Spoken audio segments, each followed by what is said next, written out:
guys, and welcome to day 26 of our 30-day decluttering challenge, and today we're tackling games and movies. I am going to tackle our game cupboard. I've done this recently, but I can definitely go through and purge again. I'm going to see if I can find any games that I can donate right now. I have my tarot cards from when I was a kid. I'll tell you a story about that later.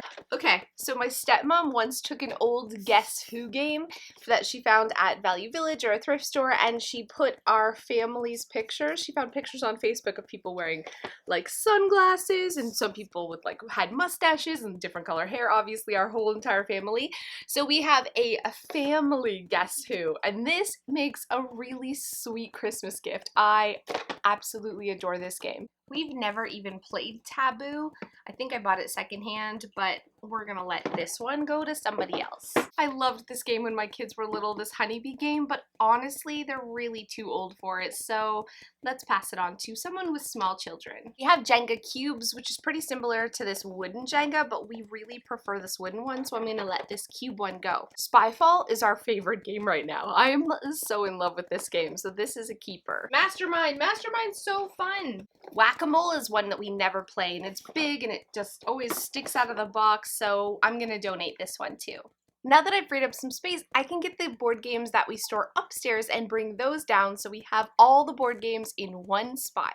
I'm also gonna donate Catch a Phrase, which we just never play. So now all our favorite board games are all in one spot and they actually fit. And this is our purge pile. So back when we used to have DVDs, I feel like found a DVD. See, I did find one. So what I'm going to do is get rid of the case, and I'll keep the actual DVD and put that in the car. Yes! So I found an old stash. I thought I had this as an old stash. Okay, so a lot of these are the cases. So what I did was I took out the actual DVD and stored it in the car, and then kept the cases, but why? So all of these cases are going to get pitched.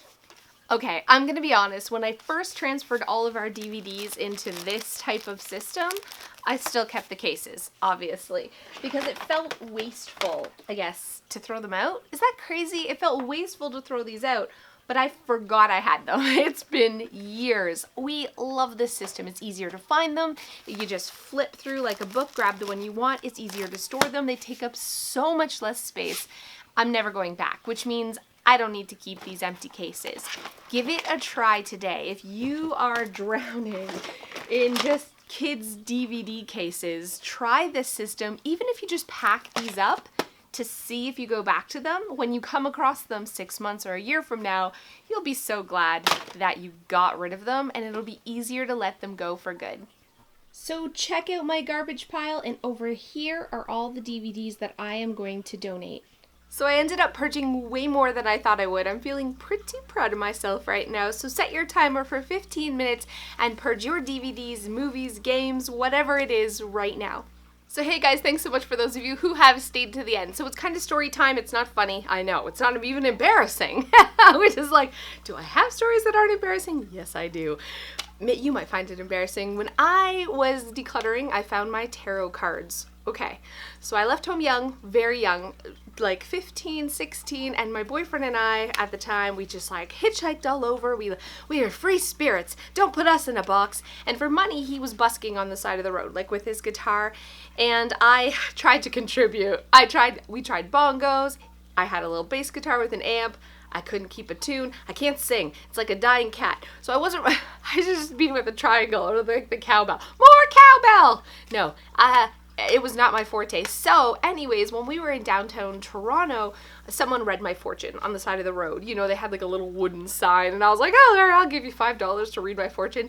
And I was like, wow, that was really fun. Like, I didn't believe in it, but I thought it was a cool idea. So I was like, I can do that. So I went and bought myself my deck of tarot cards. And then I went to the library and I got every book I could, and I learned as much as I could about how to read tarot cards. There's instructions in the box too. And I practiced and I practiced and I practiced and I practiced.